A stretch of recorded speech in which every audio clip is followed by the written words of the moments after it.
ಏನ್ರಿ ನಿಮ್ದು ದೇವಸ್ಥಾನಕ್ ಬಂದ್ಬಿಟ್ಟು ಐ ಅಂತ ವರ್ಣಮಾಲೆ ಹೇಳ್ತಿದ್ದೀರಾ? ಅದು ಅಯ್ಯಪ್ಪ ಸ್ವಾಮಿ ನೆನ್ಸ್ಕೊತಾ ಇದ್ದೆ. ಅಯ್ಯಪ್ಪ ಸ್ವಾಮಿ, ಇದು ಅಮ್ಮನವ್ರ ದೇವಸ್ಥಾನ.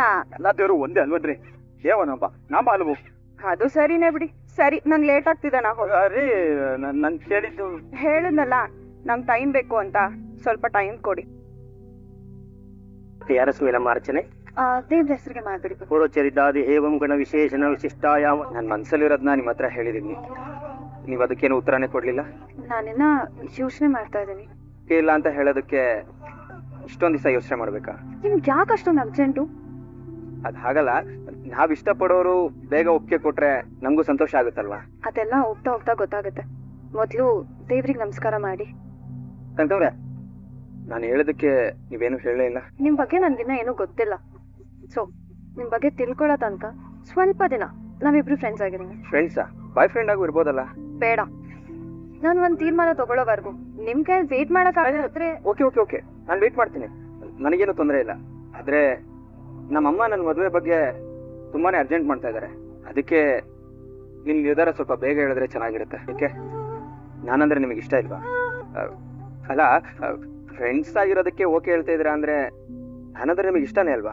ನಿಮ್ ಪೊಲೀಸ್ ಬುದ್ಧಿ ಎಲ್ಲ ಇಲ್ಲಿ ತೋರಿಸ್ಬೇಡಿ. ಟೈಮ್ ಬಂದಾಗ ನಿಮ್ಗೆ ಎಲ್ಲ ಗೊತ್ತಾಗುತ್ತೆ. ಚೌಲ್ಟ್ರಿ ಒಂದೇ ಜಾಸ್ತಿ ಡ್ಯಾಮೇಜ್ ಮಾಡ್ತಾ ಇರೋದು ನಮ್ಮ ಬಜೆಟ್ ಅನ್ನ. ಅವ್ನ ಕೈಯೋ ಕಾಲ ಹಿಡಿದು ಒಂದು 25,000 ಉಳಿಸಿದ್ರೆ ಅಡಿಗೆ ಪದಾರ್ಥ ಕೊಡ್ಬೋದು. ಏನಕ್ಲೋ ಕ್ಯಾಲ್ಕುಲೇಟರ್ ಭಾರಿ ಜೋರ ನಡೀತಾ ಇದೆ. ಮದುವೆ ಹತ್ರ ಬಂತಲ್ಲಪ್ಪ ಸೂರ್ಯ. ಸರಿಯಾದ ಸಮಯಕ್ಕೆ ಬಂದ್ರಿ.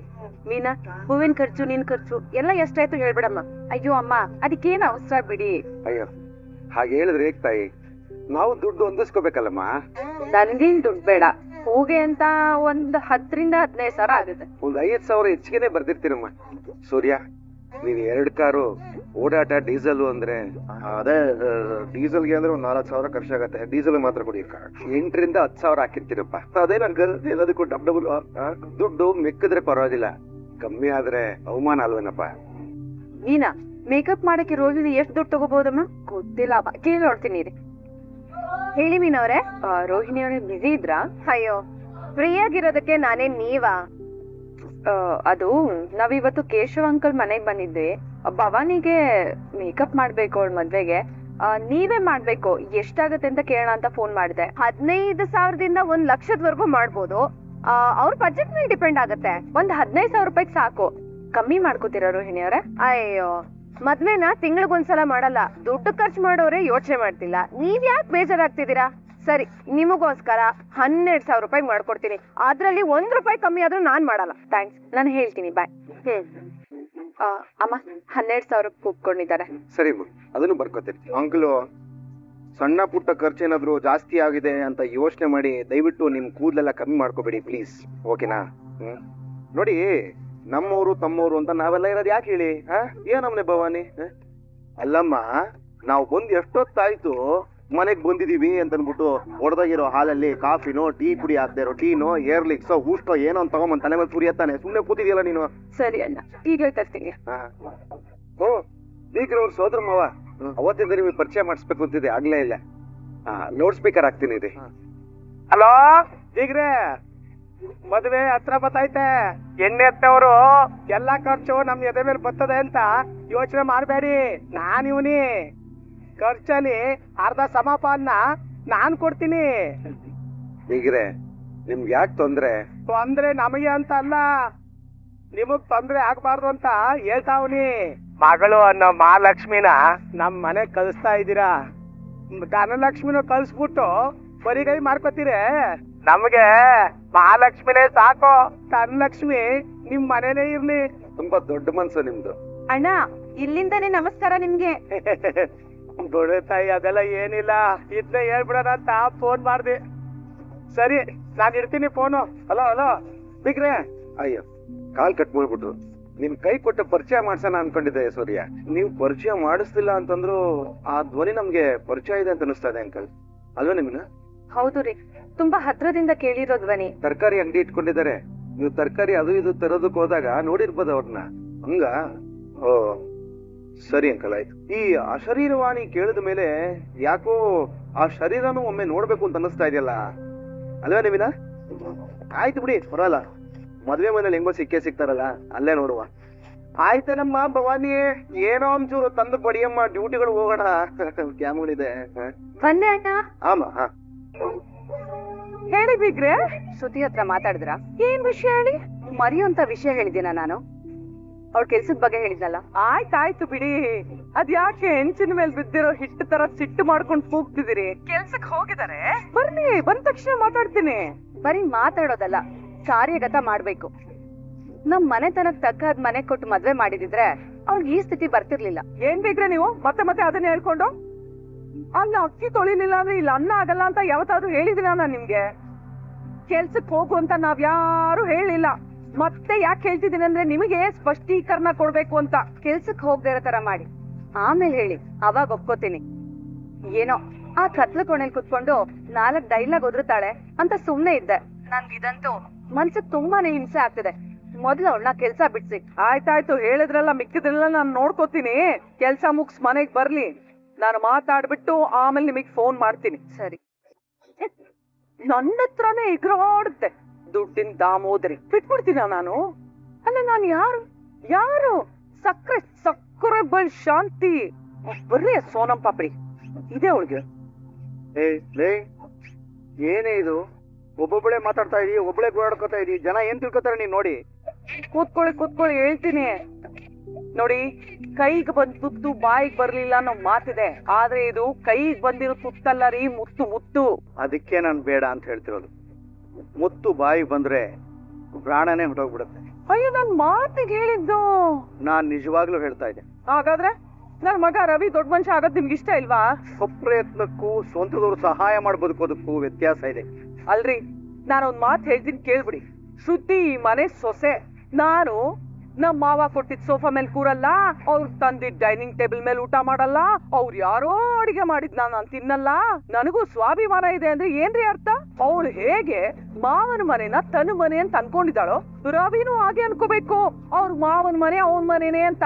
ಆ ಮನೆಯಲ್ಲಿ ಎಲ್ಲಾ ಅಧಿಕಾರ ನನ್ ಮಗ ರವಿಗೂ ಇದೆ. ವಸ್ತುನೂ ಉಪಯೋಗಿಸ್ಕೊಳಕ್ಕೂ ವ್ಯಕ್ತಿನೂ ಉಪಯೋಗಿಸ್ಕೊಳಕ್ಕೂ ವ್ಯತ್ಯಾಸನೇ ಗೊತ್ತಿಲ್ಲ ಕಣೆ ನಿನಗೆ. ಮೇಲಾಗಿ ಹೆಣ್ಣು ಯಾವತ್ತೂ ತನ್ನ ಗಂಡನ ಮನೆಯಲ್ಲಿ ವಾಸ ಮಾಡಕ್ ಶುರು ಮಾಡ್ತಾಳೋ ಆಗ ಅದು ಅವಳ ಮನೆನೇ ಆಗಿರುತ್ತೆ. ಆದ್ರೆ ನಿನ್ನ ಮಗ ಆ ಮನೆಗೆ ಹೋಗಿ ವಾಸ ಮಾಡ್ತಾ ಇಲ್ಲ ಕಣೆ. ಅಕಸ್ಮಾತ್ ವಾಸ ಮಾಡಿದ್ರು ಅಲ್ಲಿರೋ ವಸ್ತುನ ಉಪಯೋಗಿಸ್ಕೋಬಹುದೇ ಹೊರತು ಅದ್ರ ಮೇಲೆ ಅವನಿಗೆ ಯಾವ ಅಧಿಕಾರನೂ ಇರಲ್ಲ ಕಣೆ. ರೀ, ನಿಮ್ಗೆ ನಾನು ಹೇಳೋದ್ ಅರ್ಥನೇ ಆಗ್ತಿಲ್ಲ. ಅವ್ರು ಕೊಡೋ ದುಡ್ಡನ್ನ ಸಾಲ ಅಂತಾನೆ ತಗೊಳ್ಳಿ, ಹೋಟ್ಲಲ್ಲಿ ಬರೋ ಪ್ರಾಫಿಟ್ ನ ಸ್ವಲ್ಪನೇ ಕೊಟ್ಟು ತೀರಿಸ್ಬಿಡ್ಲಿ. ಆ ನಿರ್ಧಾರ ಮಾಡ್ಬೇಕಾಗಿರೋದು ನಿನ್ ಮಗ ಸೊಸೆ ಕಣೆ. ನಾನ್ ಯಾರೇ ಆ ಮಾತುಗಳನ್ನೆಲ್ಲ ಆಡೋಕೆ? ರೀ, ನೀವ್ ಹೇಳಿದ್ರೆ ಅವ್ರು ಕೇಳ್ತಾರೆ. ನಾನ್ ಹೇಳಲ್ಲ ಶ್ಯಾಮ್. ಹೋಗಿ ಆ ದುಡ್ಡನ್ನ ನೀನ್ ತಗೋ ಅಂತ ನಾನು ಹೇಳಿದ್ರೆ ಪರೋಕ್ಷವಾಗಿ ವರದಕ್ಷಿಣೆ ತಗೋ ಅಂತ ಹೇಳ್ದಾಗತ್ತೆ. ಅಂಥ ತಪ್ಪನ್ನ ನಾನು ಯಾವತ್ತೂ ಮಾಡಲ್ಲ. ಮಕ್ಕಳ ಮನಸ್ಸಿನಲ್ಲಿ ಸ್ವತಂತ್ರವಾಗಿ ದುಡಿಬೇಕು, ಸ್ವತಂತ್ರವಾಗಿ ಬದುಕಬೇಕು, ಸಂತೋಷವಾಗಿ ಜೀವನ ಸಾಗಿಸ್ಬೇಕು ಅಂತ ಬಂದಾಗ ತಂದೆ ತಾಯಿ ಆದವರು ಖುಷಿ ಪಡ್ಬೇಕು ಕಣೆ. ಸಾಲ ಮಾಡು ಅನ್ನೋದನ್ನ, ಇನ್ನೊಬ್ರು ದುಡ್ಡಿಗೆ ಆಸೆ ಪಡು ಅನ್ನೋದನ್ನ ನಾವ್ ಯಾವತ್ತೂ ಒಪ್ಪಿಗೆ ಕೊಡಬಾರ್ದು ಕಣೆ. ಏನೇ ಶಾಂತಿ, ನಿನ್ನ ಮಗನ್ನ ನೀನೇ ನಂಬಲ್ವಾ? ಅವ್ನು ಖಂಡಿತವಾಗಿ ಸ್ವಾಭಿಮಾನದಿಂದ ಅವನ ಕಾಲ ಮೇಲೆ ಅವನೇ ನಿಂತ್ಕೋತಾನೆ ಕಣೆ. ಸ್ವತಂತ್ರವಾಗಿ ಕೆಲಸನೂ ಮಾಡ್ತಾನೆ. ಅಂಗಿ ನರಮನೆಗಿಂತ ವಿಂಗಡದ ಗುಡಿಲೇ ಸುಮ ಗಾದೆ ಕೇಳಿಲ್ವರಿ ನೀನು? ಅವ್ರು ಕೂಡ ದುಡ್ಡಲ್ಲಿ ಐಷಾರಾಮಿ ಹೋಟೆಲ್ ತಗೊಳ್ಳೋದಕ್ಕಿಂತ ಸ್ವಂತ ದುಡ್ಡಲ್ಲಿ ಒಂದು ಪುಟ್ಟ ದರ್ಶನ ಶುರು ಮಾಡ್ಲಿ ಬಿಡೆ. ಬದುಕು ಬೇಕಾಗಿರೋದು ಗೋಳ್ಬಲ, ಆತ್ಮಬಲ, ಬದುಕು ಛಲ ಕಣೆ. ಇನ್ನೊಬ್ರು ದುಡ್ಡಿನ ಮೇಲೆ ಚಪಲ ಅಲ್ಲ. ಅಯ್ಯೋ, ದೇಶನೇ ಸಾಲದಲ್ಲಿದೆ. ಅದನ್ನ ತೀರ್ಸಕ್ಕೆ 140 ಕೋಟಿ ಜನ ಇದ್ದಾರೆ ಕಣೆ. ನಿನ್ನ ಮಗ ಮಾಡೋ ಸಾಲನ ಅವನೊಬ್ಬನೇ ತೀರಿಸ್ಬೇಕು. ಸಾಲ ಅಂತಾನೆ ಬೇಕಾಯ್ತು. ಇಲ್ಲ ಅಂದ್ರೆ ವರದಕ್ಷಿಣೆ ತಗೊಂಡಾಗಿರುತ್ತೆ. ಅದಕ್ಕೆ ನನ್ನ ಮನಸ್ಸು ಒಪ್ಪಲ್ಲ. ಸರಿ ಬಿಡಿ. ನಿಮ್ ಸೊಸೆನ ಕೆಲ್ಸಕ್ಕೆ ಹೋಗ್ಬೇಡ ಅಂತ ನೀವೇ ಒಂದ್ ಸ್ವಲ್ಪ ಬುದ್ಧಿನಾದ್ರೂ ಹೇಳಿ. ಕೆಲ್ಸಕ್ಕೆ ಹೋಗು ಅಂತ ನಾನು ಹೇಳಿದ್ರೆ ಕೆಲ್ಸಕ್ಕೆ ಹೋಗ್ಬೇಡಿ ಅಂತ ಹೇಳಕ್ಕೂ ಒಳಗೆ ಅಧಿಕಾರ ಇರೋದು. ನಾನು ಅದನ್ನು ಹೇಳಲ್ಲ, ಇದನ್ನು ಹೇಳಲ್ಲ. ಅಯ್ಯೋ, ಮನೆ ಜವಾಬ್ದಾರಿ ಹೊತ್ಕೊಂಡಿರೋ ತಪ್ಪಿಗೆ ನಾನೇ ಎಲ್ಲ ಮಾತಾಡ್ತೀನಿ ಬಿಡಿ, ಸರಿನಾ? ಆಯ್ತು, ಜವಾಬ್ದಾರಿಗಿತ್ತಿ ನಿನಗೆ ಇಷ್ಟ ಬಂದಾಗ ಮಾಡು. ನೀನು ಹೊರಡು. ಬಂದ್ರಾ? ಬನ್ನಿ. ಮತ್ತೆ ನಿಮ್ಮಿಬ್ರ ಹತ್ರನು ನನಗ್ ಸ್ವಲ್ಪ ಮಾತಾಡ್ಬೇಕಿತ್ತು. ಮಾತಾಡಿ ಅತ್ತೆ. ಅದು ನಿಮ್ಮಮ್ಮ ಅದೇ ನಮ್ ಬೀಗ್ತಿ ಅವ್ರು ಬಂದಿದ್ರು. ಅಯ್ಯೋ ನಿಮ್ ಬಗ್ಗೆ ಅದ್ ಏನ್ ಕಾಳಜಿ ಗೊತ್ತಾ ಅವ್ರಿಗೆ. ಅಲ್ಲ ಕಣಮ್ಮ ಶ್ರುತಿ, ನೀನು ಡಬ್ಬಿಂಗ್ ಮಾಡ್ದೆ ಹೋದ್ರು ನಿನ್ ಜೀವನ ನಡೆಯುತ್ತೆ. ಹೋಗಿ ಹೋಗಿ ನೀನ್ ಯಾಕಮ್ಮ ಹೋಟ್ಲಲ್ಲಿ ಸರ್ವರ್ ಕೆಲಸ ಮಾಡ್ತಿದ್ಯಾ? ಅವ್ರಿಗೂ ಇಷ್ಟ ಇಲ್ಲ, ನನ್ಗೂ ಇಷ್ಟ ಇಲ್ಲ. ಆ ಕೆಲಸ ಮಾಡೋದ್ ಬೇಡ ಅಂತ ಶ್ರುತಿಗೂ ಹೇಳಿದೀನಿ. ಆ ಕೆಲಸ ಬಿಟ್ಬಿಡು ಶ್ರುತಿ. ನಾನಲ್ಲಿ ಇರೋದು ಬರೀ ಕೆಲಸ ಮಾಡೋದಕ್ಕಲ್ಲ. ಮತ್ತಿನ್ನಕ್ಕೆ ಅದು ಡಬ್ಬಿಂಗ್ ಪೇಮೆಂಟ್ ನನ್ಗೂ ಶಾರ್ಟೇಜ್ ಆಗ್ತಿದೆ ಅದಕ್ಕೆ. ಅಯ್ಯೋ ನಿಮ್ಮಮ್ಮ ನೀನ್ ಕೆಲ್ಸ ಮಾಡ್ತಿರೋ ಹೋಟೆಲ್ನೇ ಪರ್ಚೇಸ್ ಮಾಡ್ಕೊಡ್ತೀನಿ ಅಂತ ಹೇಳ್ತಿದಾರೆ. ಶಾರ್ಟೇಜ್ ಅಲ್ಲಮ್ಮ, ಶಾರ್ಟೇಜ್ ಅಲ್ಲೇ ಅಷ್ಟು ದೊಡ್ಡ ಹೋಟ್ಲಿಗೆ ಓನರ್ ಆಗ್ತೀಯ ನೀನು. ಹಂಗಂತ ಇಲ್ಲಿಗೆ ಬಂದು ಚೆಕ್ ಕೊಟ್ಟಿದ್ದಾರೆ. ಚೆಕ್ ಇಲ್ಲಿಗೆ ಬಂದಿದ್ರ? ಬರೀ ಬರೋದಾ? ಮಾಗಡಿ ಪಂಚಲಿಂಗೇಶ್ವರ ಬಸ್ ತರ ನುಗ್ಗಿ ಇಲ್ಲಿಗೆ ಬಂದು ಬ್ರೇಕ್ ಫೇಲ್ ಆಗಿರೋ ತರ ದಾಂದಾಲೆ ಮಾಡಿ ನಿಮಗೆ ತಿನ್ನಕ್ಕೆ ಕುಡಿಯೋಕ್ಕೆ ಯೋಗ್ಯತೆ ಇಲ್ಲ, ಸೊಸೆ ಕೈಯಲ್ಲಿ ದುಡಿಸ್ಕೋತಾ ಇದೀರಾ ಅಂತೆಲ್ಲ ಹೇಳಿ ನಮ್ಮಪ್ಪ ಅರ್ಥಾತ್ ರಂಗಪ್ಪನವ್ರಿಗೆ ಅಂದು ಕಡೆಗೆ ನನ್ನ ಕೈಯಲ್ಲೂ ಅನ್ನಿಸ್ಕೊಂಡು ಹೇಳ್ಬಿಟ್ರು. ಬರೀ ಅನ್ನೋದಲ್ಲ ಶ್ರುತಿ, 50 ಕೋಟಿ ರೂಪಾಯಿನ ಚೆಕ್ಕಲ್ಲಿ ಬರ್ಕೊಂಡ ಇವನು. ಅಷ್ಟೇ ಅಲ್ಲ, ಅದನ್ನ ಅವ್ರ ಮುಂದೆನೆ ಬರ್ತು ಅವ್ರ ಮುಖದ ಮುಂದೆ ಹರ್ತು ಬಿಸಾಕ್ಬಿಟ್ರು. ವಾಟ್ ಇಸ್ ದಿಸ್ ಸೂರ್ಯ ಅವ್ರೆ? ಅವನನ್ನ ಯಾಕೆ ಕೇಳ್ತಾ ಇದ್ದೆ ಶ್ರುತಿ? ಆ ಜಾಗದಲ್ಲಿ ನಾನೇ ಇದ್ದಿದ್ರೆ ಇನ್ನೂ ಕೆಟ್ಟದಾಗೆ ನಡ್ಕೋತಾ ಇದ್ದೆ. ರವಿಗಾನ್, ಅವ್ರ ಅಪ್ಪನ್ ತವ ಈ ಮರದಲ್ಲಿ ಬಿಡುತ್ತಲ್ಲ ಲೀವ್ಸು, ಅದಕ್ಕಿಂತ ಜಾಸ್ತಿ ಚಕ್ ಲೀವ್ಸ್ ಇದೆ ಅಂತ ಅನ್ಸುತ್ತೆ ಕಣೋ. ಅದಕ್ಕೆ ಆಗಾಗ ಒಂದೊಂದೇ ಎಲೆನ ಕಿತ್ತು ಕಿತ್ತು ಕಿತ್ತು ಇಲ್ಲಿ ಕಳಿಸ್ತಾ ಇರ್ತಾರೆ. ಅಯ್ಯೋ ರವಿ, ಇವನ್ ಮಾತ್ ಕೇಳ್ಬೇಡ ಕಣೋ. ಇವನು ಬರೀ ಡ್ರೈವರ್ ಅಲ್ವಾ, ನೀನ್ ಓನರ್ ಆಗ್ಬಿಟ್ರೆ ಇವನು ಚೀಪ್ ಆಗ್ಬಿಡ್ತಾನೆ ಅಂತ ಅವನಿಗೆ ಹೊಟ್ಟೆ ಕಿಚ್ಚು. ನೀನು ಉದ್ಧಾರ ಆಗ್ಬಾರ್ದಲ್ಲ ಅದಕ್ಕೆ. ಅತ್ತೆ, ನಮ್ಮ ಮನೆಯವರು 2 ಕಾರ್ ಓನರು. ಒಂದು ಕ್ಯಾಬ್ ಸಿಕ್ಬಿಟ್ರೆ ಇರ್ಲಿ ನಂದು ಅಂತ ಒದರ್ಬಿಡ್ತೀಯಲ್ಲ ಏನಾದ್ರೂ ಒಂದು ಡೈಲಾಗ್ನ. ಅಮ್ಮ ಪ್ಲೀಸ್, ನಾನೇನಾದ್ರೂ ಓನರ್ ಆದ್ರೆ ಎಲ್ಲಾರ್ಗಿಂತ ಜಾಸ್ತಿ ಖುಷಿ ಪಡೋದು ಸೂರ್ಯನೇ. ಅದ್ ನನಗ್ ಗೊತ್ತಿದೆ ಶ್ರುತಿ. 1 ಸಲ 2 ಸಲ ಹೇಳೋದು ಇದೆಲ್ಲ ಬೇಡ ಅಂತ. ಜಾಸ್ತಿ ಆಯ್ತು ನಿಮ್ಮ ಅಮ್ಮನ ನಡವಳಿಕೆ. ಲೇ ರವಿಗಾನ್, ಎಣ್ಣೆ ಬಂದಾಗ ಕಣ್ಣು ಮುಚ್ಕೊಂಡ್ರು ಪರವಾಗಿಲ್ಲ, ಒಳ್ಳೆಲಿ ಹಾಲ್ ಬಂದಾಗ ಬಾಯಿ ಮುಚ್ಕೋಬಾರ್ದು ಕಣೋ. ತಟ್ಟೋ ನೋಡಲೇ ನನ್ನ ನೋಡೋ, ಇಷ್ಟು ದೊಡ್ಡ ಶೋರೂಮ್ ಓನರ್ ನಾನು. ನಿಂಗೆ ನಿನಗೂ ಒಂದು ಒಳ್ಳೆ ಹೋಟ್ಲಿಗೆ ಓನರ್ ಆಗ್ಬೇಕು ಅಂತ ಆಸೆ ಇಲ್ವೇನೋ? ರವಿ, 1 ರೂಪಾಯಿ ಖರ್ಚಿಲ್ಲ ಕಣೋ. ಕುರ್ಚಿಯಿಂದ ಮಿರ್ಚಿವರೆಗೂ ಎಲ್ಲ ಬೀಗಿತಿರಿ ಕೊಡ್ತಾರಂತೆ. ಸೂಟು ಗುಟ್ಟು ಹಾಕೊಂಡು ಮಿಕ್ಸರ್ ತಿನ್ಕೊಂಡು ಆರಾಮಾಗಿ ಓಡಾಡ್ಕೊಂಡಿರ್ಬೋದು. ಯಾಕಮ್ಮ, ಹೋಟೆಲ್ನ ನಾನೇ ಕಷ್ಟಪಟ್ಟು ಸಂಪಾದನೆ ಮಾಡ್ತೀನಿ ಅನ್ನೋ ನಂಬಿಕೆ ಇಲ್ವಾ ನಿನ್ಗೆ?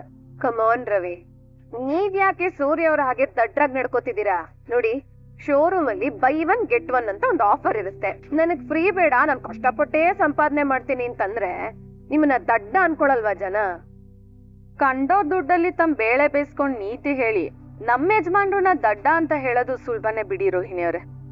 ಪ್ಲೀಸ್ ಮಾತ್ ಎಲ್ಲೆಲ್ಗೋ ಹೋಗೋದ್ ಬೇಡ. ರವಿ ಪ್ಲೀಸ್ ಲಿಸನ್, ಅವ್ನ್ ನನ್ ತಾಯಿ. ಆ ಆಸ್ತಿ ಎಲ್ಲ ಒಂದಲ್ಲ ಒಂದಿನ ನನಗೆ ಸೇರ್ಬೇಕಾದ್ದು. ಅದ್ರಲ್ಲಿ ಏನೋ ಹೋಟೆಲ್ ಕೊಡಿಸ್ತೀನಿ ಅಂತಿದ್ದಾರೆ, ನೀನ್ ಯಾಕೆ ಬೇಡ ಅಂತಿದ್ಯಾ? ಸ್ವಾಭಿಮಾನ ಅಂತ ಶ್ರುತಿ. ನಾನ್ ಯಾರ ದುಡ್ಡಲ್ಲೂ ಬದುಕಲ್ಲ. ಅದ್ರಲ್ಲೂ ನಿಮ್ಮ ಅಪ್ಪನ ದುಡ್ಡು ಅಂದ್ರೆ ಅದ್ ನನಗೆ ವಿಷಯಕ್ಕೆ ಸಮಾನ. ಯಾಕೆ ಅಂತ ತಪ್ಪ ಅವ್ರು ಏನ್ ಮಾಡಿದಾರೆ? ಯಾಕೆ ಅಂದ್ರೆ ನನಗ್ ದುಡಿಯಕ್ ಯೋಗ್ಯತೆ ಇಲ್ಲ ಅಂತ ಮಾತಾಡ್ತಾರ ಅವರು. ಅವ್ರ ದುಡ್ಡಲ್ಲಿ ನಾನ್ ಬದುಕ್ಬೇಕು ಅಂತ ಆಸೆ ಪಡ್ತಾರೆ. ಅದಕ್ಕೆ ರವಿ, ಶ್ರುತಿ, ನಾನ್ ಹೇಳಿದಾಗಿದೆ. ಅವ್ರ ದುಡ್ಡು ನನಗ್ ಬೇಕಾಗಿಲ್ಲ. ಇದು ನನ್ನ ನಿರ್ಧಾರ. ನಿನಗಿಷ್ಟ ಇಲ್ಲ ಅಂದ್ರೆ ನಿನ್ಗಿಷ್ಟ ಬಂದಿದ್ದ ತೀರ್ಮಾನ ತಗೊಬೋದು. ರವಿ, ಅಲ್ಲ ರವಿ, ನನ್ನ ಸದ್ಯ ಈ ಮಗು ಆದ್ರೂ ನನ್ ತಾಳಕ್ಕೆ ಸ್ಟೆಪ್ ಹಾಕ್ತಾ ಇದೆ. ನಿಧಾನಕ್ಕೆ ಜೋರ ಕುಡಿಯೋ ತರ ಮಾಡಬೇಕು. ಅಯ್ಯೋ ಹೋಗ್ಲಿ ಬಿಡಮ್ಮ, ಬೇಜಾರ್ ಮಾಡ್ಕೋಬೇಡ ಆಯ್ತಾ? ನಾ ಮಾತಾಡ್ತೀನಿ ಅವನ ಹತ್ರ. ಅಪ್ನೆ ಏನೋ ನೋಡ್ತಾ ಇದೀಯ ಮೇಲೆ? ಏನೋ ನೋಡ್ಲಿ, ಸುಮ್ನೆ ಹಂಗೆ ಯೋಚನೆ ಮಾಡ್ತಾ ಇದ್ದೆ ಅಷ್ಟೇ. ಹೌದಾ? ನನಗೆಲ್ಲೋ ಚಂದ್ರನ್ ಸೈಡ್ ಅಲ್ಲೋ ನಕ್ಷತ್ರದ ಫೇಸ್ ಅಲ್ಲೋ ನಿಮ್ಮ ಅತ್ತೆಮ್ಮ ಊರು ಶೀಲಾವತಿ ಅವ್ರು ಕಾಣಿಸ್ತಿದ್ರು ಅಂತ ಅನ್ಕೊಂಡೆ. ಲೇ, ಅವ್ರ ಹೆಸರು ಯಾಕೋ ತೆಗಿತೀಯ? ದೊಡ್ಡ ಇರಿಟೇಟಿಂಗ್ ಪರ್ಸನಾಲಿಟಿ ಅವರು. ಹುಷಾರು ಬಸಾರು ಕಣ. ಲೇ, ಅಕಸ್ಮಾತ್ ಆಗಿತ್ತು ನೀನ್ ಏನ್ರು ಕೇಳಿಸ್ಕೊಂಡ್ಬಿಟ್ರೆ 350cc ಇಂಜಿನ್ ಸೌಂಡ್ ಬಂದ್ಬಿಡುತ್ತೆ ಮೂಗಿಂದ. ನೀನ್ ಹೋದ್ರೆ ಹಂಗೆ ಸಿಗಾಕೊಂಡ್ರೆ ಗೂಟ್ರ ಹಾಕ್ಬಿಡ್ತಾವ ಅಷ್ಟೇ. ಆಮೇಲೆ ಏನ್ರೋ ನನ್ನನ್ ಬಿಟ್ಬಿಟ್ಟು ಇಬ್ರೇ ಮಾತಾಡ್ತಾ ಇದೀರಾ? ಏನೋ ವಿಷಯ? ನಿನ್ ಬಗ್ಗೆ ಮಾತಾಡ್ಬೇಕಾರೆ ನಿನ್ನೂ ಸೇರ್ಸ್ಕೊಂಡ್ ಮಾತಾಡಕ್ಕಾಗತ್ತೇನಪ್ಪ? ನನ್ ಬಗ್ಗೆನಾ? ಏನೋ ವಿಷಯ ಅದು? ಸುಮ್ನೆ ಇರೋ ಸೂರ್ಯ. ಲೇ, ನಿನ್ ಬಗ್ಗೆ ನಾವ್ಯಾಕೆ ಯೋಚನೆ ಮಾಡ್ಬೇಕು? ಮಾಡ್ರ ಯೋಚನೆ ಮಾಡ್ಬೇಕ್ರು. ಸಾಧಕರ ಬಗ್ಗೆ ಯೋಚನೆ ಮಾಡ್ತಾನೇ ಇರ್ಬೇಕು. ಮಗಂದು ಹಂಗೆ ತಲ್ತಲ್ ಮೇಲೆ ಕೊಟ್ಬಿಟ್ರೆ ಬಂದಿರೋ ಕಣ್ಣು ವಾಪಸ್ ಹೋಗ್ಬಿಡ್ಬೇಕು ಅಷ್ಟೇ. ಆಮೇಲೆ ಇತ್ತು ಅಂತಂದು ಕೀಟಕ ಕಮ್ ಕೀಚಕ ಈ ಮನೆಕ. ಸೂರ್ಯ ಸುಮ್ನೆ ಇರೋ. ಲೇ ಅವನು ಸುಮ್ನೆ ಇರಲ್ವೋ, ನಿನ್ನ ಹಾಳ್ ಮಾಡ್ಬೇಕು ಅಂತಾನೆ ಕಾಯ್ತಾ ಇದ್ದಾನೆ. ರವಿ ಈಗ್ಲೂ ಹೇಳ್ತಾ ಇದ್ರಿ ಕೇಳಿಸ್ಕೋ, ನೀವ್ ಮತ್ತೆ ಕೊಟ್ಟಿರೋದು ಬಂಪರ್ ಆಫರು. ಪಂಪರು ಇಲ್ಲ, ಶಾಕ್ ಅಬ್ಸರ್ವರು ಇಲ್ಲ ರವಿಗಾನ್. ನೀನ್ ಇವಾಗ ಹೋಯ್ತಾ ಇರೋ ದಾರಿ ಕರೆಕ್ಟ್ ಆಗಿದೆ, ಸುಮ್ನೆ ಅದೇ ದಾರಿಯಲ್ಲಿ ಹೋಯ್ತಾ ಇರ್ಬೇಕು ಅಷ್ಟೇ. ಈ ತರ ಹೇಳಿನೇ ಕಣೋ ನಿನ್ನ ಕಾಲ್ಗೆ ಕೋಲ್ನ ಅಡ್ಡ ಇಡ್ತಾ ಇರೋದು ಇವನು. ಲವ್ ಶ್ರುತಿ ನಿನ್ನ ಹೆಂಡತಿ, ಶೀಲಾ ಅವ್ರಮ್ಮ. ಲೇ ಅಪ್ಪ ಅಮ್ಮ ಕಷ್ಟಪಟ್ಟು ಆಸ್ತಿ ಹಣ ಸಂಪತ್ತು ಮಾಡೋದು ಮಕ್ಳಿಗೋಸ್ಕರ ಅಲ್ವೇನೋ. ಲೇ ರವಿ ಮಕ್ಳು ಚೆನ್ನಾಗಿರ್ಲಿ ಅಂತ ತಾನೇ. ಮನೋಜ, ಮಗಳಿಗೆ ಕೊಡೋದಕ್ಕೂ ಆಳಿನ ಭಿಕ್ಷೆ ಹಾಕೋದಕ್ಕೂ ವ್ಯತ್ಯಾಸ ಇದೆ ಕಣ.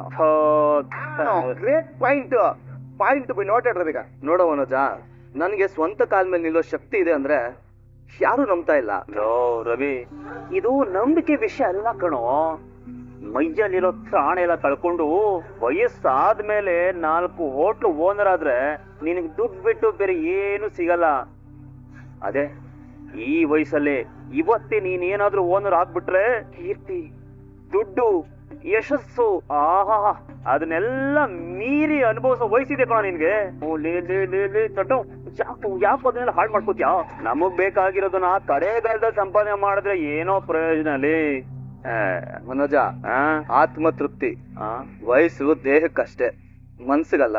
ಕೊನೆಗಾಲದಲ್ಲಿ ನಾನು ಹೋಟೆಲ್ ಮಾಡಿದ್ರು ಪರವಾಗಿಲ್ಲ, ಕೊನೆಗೂ ಹೋಟೆಲ್ ಮಾಡಿದ್ನಲ್ಲ ಅನ್ನೋ ತೃಪ್ತಿ ಇರುತ್ತೆ. ಅಷ್ಟು ಸಾಕು ನನ್ಗೆ. ಎಂತ ಮಾತಾಡ್ತೀಯ ರವಿಗಾನ್? ಲೇ ಸೂಪರ್ ಕಣ. ಸಕ್ಕರೆ ಹೋಟೆಲ್ ಹುಟ್ಟೋನ್ ಬಾಯಿಯಲ್ಲಿ ಇಂತ ಮಾತ. ಆಹಾ ಬಿಡ ಬಿಡ ಬಿಡ ಬಿಡ ಬಿಡ. ಊರಿನ ತಮ್ಮಾಗಿದ್ದಕ್ಕೂ ಸಾರ್ಥಕ ಆಯ್ತು ಬಿಡ. ಲೇ ಸುಮ್ಮನೆ ನಿಂತ್ಕೊಳ. ತಮ್ಮನ್ನ ಮುಂದುವರಿಯಾಗ ಬಿಡದೆ ಇರೋ ಒಬ್ಬ ಅಣ್ಣ ಯಾವ ಸೀಮೆ ಅಣ್ಣನೋ ಸೀಮೆ ಸುಣ್ಣ ಹಂಗೆ ತೆಗಿಸ್ಬಿಡ್ತೀನಿ. ನಾವೇನು ಲೇ ತಿಳ್ಕ, ಇವನೇನಾದ್ರು ಜೀವನದಲ್ಲಿ ಮುಂದೆ ಬರ್ತಾನೆ ಅಂತ ಗೊತ್ತಾದ್ರೆ ಅಪ್ಪ ಸಕ್ಕರೆಗಿಂತ ಜಾಸ್ತಿ ಖುಷಿ ಪಡೋ ಅನ್ಕೊಂಡಿರೋ ನಾನು.